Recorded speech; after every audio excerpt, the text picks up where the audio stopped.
SG Consultancy Services. Study MBBS in Russia, Philippines, Uzbekistan.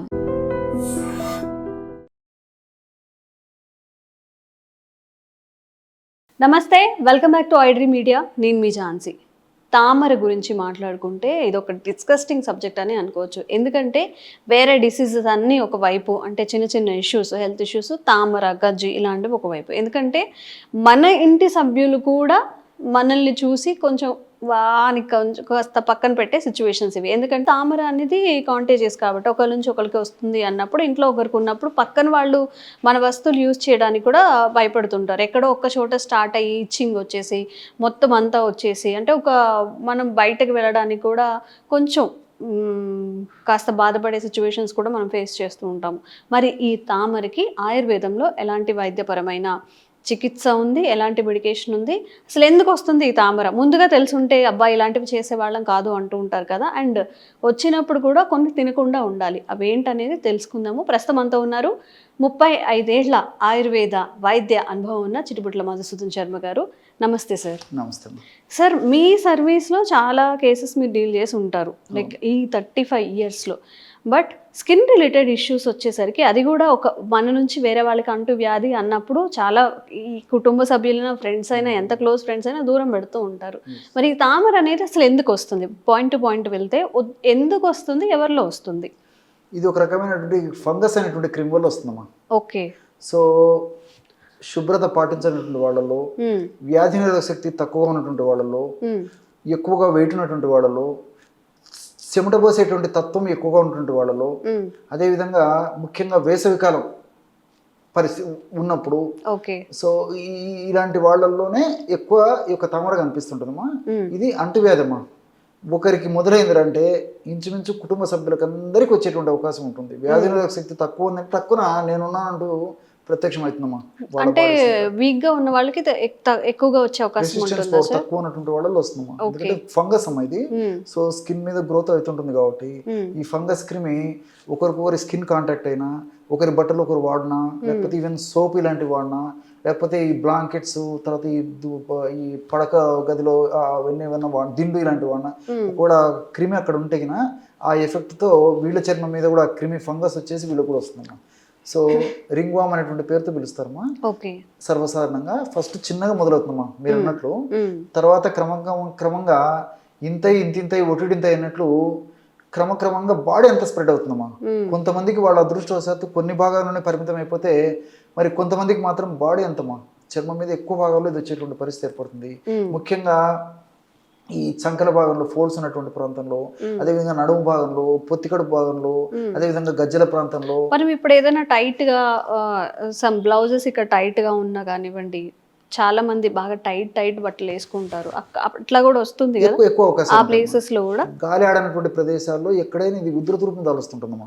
So అందుకే cotton బట్టలు ధరించే వాళ్ళలో ఈ యొక్క సమస్య ఉధృత లేకుండా ఉంటుందమ్మా. అట్లా కాకుండా ఈ సింథటిక్ డ్రెస్ వేసుకున్నటువంటి వాళ్ళు ఇవి మరీ ఎక్కువ ఉంటుందమ్మా. మరి టైట్ ఇలాంటివి వేసుకున్నటువంటి వాళ్ళలో కూడా ఆ భాగంలో గాలి సంచారం సరిగ్గా లేకపోవడం చేత చెమట ఉత్పత్తి కావడం చేత ఆ యొక్క ప్రభావం చేత ఫంగస్ కూడా గ్రోత్ ఎక్కువ అయిపోతుందమ్మా. సో దానివల్ల దురద, మంట, పోటు, సలుపు, అసౌకర్యము, అదే భాగం అంతా నల్లగా కావడము ఇలాంటివన్నీ వచ్చేసి ఇబ్బంది పెడుతుంటుంది. వాళ్ళకే పరిమితం కాకుండా ఒకరి నుంచి ఒకరికి స్ప్రెడ్ అయ్యే అవుతుంది. అంతే, అవకాశం కాదు, అవుతుంది. ఎక్కువ శాతం ఇది అంటువ్యాధి. ఓకే సార్, మరి ఎందుకు అంటే ఫుడ్ హ్యాబిట్స్ వల్ల ఏమైనా వస్తుందా సార్? లేకపోతే ఏమైనా వంశపారంపర్యంగా అమ్మకి నానికి ఉన్నప్పుడు రావడం, లేకపోతే మేనమామలకు ఉంటే కొన్ని వస్తాయంటారా, అలా ఏమన్నా వస్తుందా? తామరకు అనువంశికతకు పెద్దలకు కానీ మన కుటుంబ సభ్యులకు కానీ వచ్చేటువంటి లింక్ అయితే అవకాశం అయితే లేదమ్మా. కేవలము చెప్పాను కదమ్మా, ఆహార పదార్థాలు కూడా ఎక్కువ స్పైసీ ఫుడ్ కానీ, ఎక్కువ సాల్ట్ ఫుడ్ తీసుకోవడం కానీ, ఇట్లాంటి బేకరీ ఫుడ్స్ ఇలాంటివి తీసుకున్నటువంటి వాళ్ళు ఏమైతుంటే తామర వ్యాధి ఉధృత వచ్చేదానికి అవకాశం ఉంటుంది. అంతేగాని తీసుకున్న అవకాశం ఉంటుందమ్మా. అంతేగాని ఖచ్చితంగా మరి ఆ ఫుడ్ తీసుకున్నటువంటి వాళ్ళు అందరూ రావాలని కూడా లేదమ్మా. కాబట్టి నేను టోటల్ చెప్పిందంటే ఇమ్యూనిటీ పవర్ అమ్మా, రెసిస్టెన్స్ పవర్ తక్కువ ఉన్నటువంటి వాళ్ళలోనే ఎక్కువ వస్తుంటుంది. కాబట్టి ఈ ఆహార పదార్థాలు మన దైనందిన జీవితంలో పాటించేటువంటి కొన్ని నియమాలు ఏంటంటే, ఈ సక్రమంగా పాటించకపోతే ఆహార నియమాలు, సో ఉన్నటువంటి జబ్బు ఉధృత రూపం దాల్చేసి చాలా త్వరగా తీవ్ర రూపం దాలుస్తుంది అన్నమాట. సో వాటి కోసం అని చెప్పేసి ఆహార పదార్థాలు పదార్థాలు కొంచెం జాగ్రత్తగా ఉండడము, అదేవిధంగా కాటన్ ఈ గార్మెంట్స్ ఈ దుస్తులు వేసుకోవడము, అదేవిధంగా స్నానం చేసినప్పుడు బాగా శుభ్రంగా తుడుచుకుంటుండడము, అదేవిధంగా ఒకరి దుస్తులు ఒకరు వాడకుండా తెలియకుండా కూడా వేరే వాళ్ళకు ఉన్నది మనం యూజ్ చేసినప్పుడు వచ్చే అవకాశం ఉంటుంది. జాగ్రత్తలు తీసుకోవడం వల్ల అంత ఇబ్బంది లేకుండా ఉంటుంది. ఓకే, మన ఆయుర్వేదంలో ఎలాంటి చిట్కాలు ఉన్నాయి సార్? ఈ తామర వచ్చినప్పుడు పై పూతగా అప్లై చేసుకోవడానికి కానీ, లోపల ఇంటేక్ ఒక టాబ్లెట్ గా తీసుకోవడానికి కానీ? సో కొద్దిగా ఉన్నప్పుడు అయితే మా ఇంటర్నల్ అవసరం చాలా వరకు అవసరం ఉండదమ్మా. కడుపులోకి తీసుకోవాల్సిన అవసరం చాలా వరకు అవసరం ఉండదు. సమస్య పెరిగిపోతే మాత్రం ఇంటర్నల్ కూడా మెడిసిన్స్ వాడుకోవాల్సి వస్తుంది. సో జనరల్ గా పైపూత మందుకు ఎలాంటి ఔషధం వాడుకుంటారంటే మా ఇప్పుడు మీరు చూసింటారు, చాలా మందికి తెలుసమ్మా. సో నల్ల జీలకర్ర ఈ తామర వ్యాధిని కలుగజేసేటువంటి ఫంగస్ క్రిమిని హరింపజేసేటువంటి అద్భుతమైనటువంటి శక్తివంతమైనటువంటి యొక్క మెడిసిన్ అది. ఓకే, నల్ల జీలకర్ర అంటే జనరల్ గా వెయిట్ లాస్ గాను అజీర్తి సమస్యలు కానో తెలుసు, తామర కూడా పనిచేస్తుంది. బ్లాక్ క్యూమిన్ అమ్మా. ఓకే, సో అది వచ్చేసి అజీర్ణ సమస్యలకు జనరల్ గా వాడేది మామూలు జీలకర్ర క్యూమిన్. ఇది బ్లాక్ క్యూమిన్. ఓకే, నల్లగా ఉంటుంది. బ్లాక్ క్యూమిన్ మనం యూజ్ చేయకూడదా సార్ వెయిట్ లాస్ కి గాని? వాడతారమ్మా, ఇది కూడా ఇంటర్నల్ వాడేది ఉంది కానీ ఔషధంగా వాడుకుంటారు. ఓకే, సో జీలకర్రని అయితే ఆహారంగా ఔషధంగా 2 పద్ధతిలో వాడతారు. ఈ నల్ల జీలకర్రని ఎక్కువ ఔషధంగానే వాడతారమ్మా. ఈ హెయిర్ ఆయిల్స్ లో వాడుతుంటారు, అదే విధంగా మీరు అన్నట్లు వెయిట్ లాస్ చేయడానికి వాడతారు. నల్ల జీలకర్రని హెయిర్ ఆయిల్ లో కూడా వాడతారమ్మా. ఓకే, బాగా పెరుగుతుందా? చుండ్రు రాకుండా ఉండేదానికి, హెయిర్ గ్రోత్ ఉండేదాని కోసం అని చెప్పేసి హెయిర్ ఆయిల్ ఒక ఇంగ్రీడియంట్ గా వాడతారమ్మా. Okay sir. సో త్వరగా వైట్ హెయిర్ రాకుండా ఉండేదానికి ఇట్లా పర్పస్ కోసం వచ్చేసి ఒక ఇంగ్రీడియంట్ గా వాడుతుంటారు నల్ల జీలకర్రని. సో బ్లడ్ ప్యూరిఫికేషన్ కి వాడుతుంటారు, కొన్ని రకాల చర్మ వ్యాధులకు వాడుతుంటారు, సో కొలెస్ట్రాల్ తగ్గడానికి వాడుతుంటారు. ఇలా చెప్పుకుంటూ పోతే చాలా నల్ల జీలకర్రలో గొప్ప విషయాలు ఉన్నాయమ్మా. సో ఈ నల్ల జీలకర్ర మనకు మార్కెట్ లో దొరుకుతుంది. కాస్త వేయించేసేసి పౌడర్ చేసేసి ఒక 20 grams అప్రాక్సిమేట్ గా తీసుకోవాలమ్మా. సో అదే విధంగా కర్పూరం మన ఇంట్లో ఉండేటువంటి కర్పూరమే చాలమ్మా. హారతి కర్పూరం వాడినా, ఉంట కర్పూరం వాడుకున్నా ఏదైనా సరిపోతుంది. అదొక 20 grams. అదేవిధంగా పసుపు పొడి, స్వచ్ఛమైనటువంటి పసుపు అమ్మా. పసుపు కొమ్మలను దంచి చేసినటువంటి పొడి, కల్తీరైనటువంటి పొడి, పసుపు పొడి, ఇవన్నీ సమానంగా అమ్మా. ఒక పదార్థం 20 గ్రాములు తీసుకుంటే మిగతావన్నీ కూడా 20 గ్రాములు తీసుకోవాలి. ఎంత అవసరమైతే అంత. సమస్య ఎక్కువ కంటే ఎక్కువ కలుపుకోవచ్చు. అన్ని కలిపేసేసామా. ఈ కర్పూరం మాత్రం జస్ట్ చేతో ఫింగర్స్ అలాంటిగానే పౌడర్ అయిపోతుంది. ఒక పాత్రలు తీసుకొని అంత బాగా కలపాలమ్మా. కలిపేసేసి ఒక సీసాలు నిర్వహించుకొని కాస్త అవసరం అయినంత పౌడర్ తీసేసుకొని ఈ కొబ్బరి నూనెతో బాగా రంగరించాలమ్మా. కొబ్బరి నూనె మంచి క్రీమ్ లాగా తయారైపోతుంది. ఆ క్రీమ్ తీసుకొని ఈ తామర ఉన్నట్టు ప్రాంతంలో అప్లై చేసేసి ఒక 1/2 minute మర్దన చేసేసి అదే క్రీమ్ మళ్ళీ అక్కడనే పట్టించేసి ఒక గంట సేపు ఉన్న తర్వాత తుడిచేస్తుండాలమ్మా. సమస్య ఎక్కువగా ఉంటే రోజు 2 సార్లు చేయాలి ఈ విధంగా. సమస్య తక్కువగా ఉంటే రోజు ఒక్కసారి వాడినా చాలా త్వరగా తగ్గుతుందమ్మా. సత్వరమే శీఘ్రంగా వెంటనే పనిచేసేటువంటి అద్భుతమైనటువంటి అనేక రకాలైనటువంటి ఈ పైపూత మందుల్లో ఇది కూడా ఒక ప్రధాన ద్రవ్యంగా చెప్పుకోవచ్చమ్మా. మా అనుభవంలో కూడా ఎన్ని చూస్తుంటాం మేము. సో చాలా చక్కగా పనిచేస్తుంది. సో ఎక్కువ రోజులు వాడినప్పటికీ అన్ని మనకు సైడ్ బెనిఫిట్స్ ఉంటాయమ్మా, ప్రాబ్లం అయితే ఉండదు. సో ఇంటర్నల్ మెడిసిన్స్ అనేసరికమ్మా వైద్యుల సలహా తీసుకోవడం మంచిది. లేకపోతే ఒకటి తప్పని పరిస్థితుల్లో మరి వైద్యులు అందుబాటులో లేకపోవడం చేత కానీ ఇతర కారణాలు ఏమైనా ఉంటే వాళ్ళకే వాళ్ళు వాడుకోదగ్గ సైడ్ ఎఫెక్ట్స్ అనేటువంటి ఔషధాలు కూడా ఉన్నాయమ్మా, ఆయుర్వేద ఔషధాలు. వాటిలో ఆరోగ్యవర్ధని వటి అని చెప్పేసి దొరుకుతుందమ్మా. ఆరోగ్యవర్ధని వటి టాబ్లెట్స్ కూడా దొరుకుతాయి. పొద్దున ఒక టాబ్లెట్, రాత్రి ఒక టాబ్లెట్ రోజు కొన్నాళ్ళ పాటు తీసుకోవడం వల్ల కూడా చాలా చక్కటి ప్రయోజనం దొరుకుతుంది. అదేవిధంగా ఈ యొక్క వేపతో తయారు చేసినటువంటి ఈ మాత్రలు కూడా దొరుకుతాయమ్మా. నింబ టాబ్లెట్స్ అని చెప్పేసి, అదేవిధంగా నింబ పిల్స్ అని చెప్పేసి. నింబ అంటే వేప. సో అది కూడా కావాలంటే పొద్దున నుండి సాయంత్రం కూడా తీసుకోవచ్చు. వీటికి తోడు మరీ సమస్య ఎక్కువగా ఉన్నట్లయితే ఈ కిరాతారిష్ట అని చెప్పేసి ఒక ఔషధం దొరుకుతుందమ్మా. కిరాత అంటే నేలవేము. ఇప్పుడు వేప చెట్టు పెద్దగా ఉంటుంది కమ్మా, ఇది చిన్నగా ఉంటుంది కాబట్టి వేము అంటే వేప.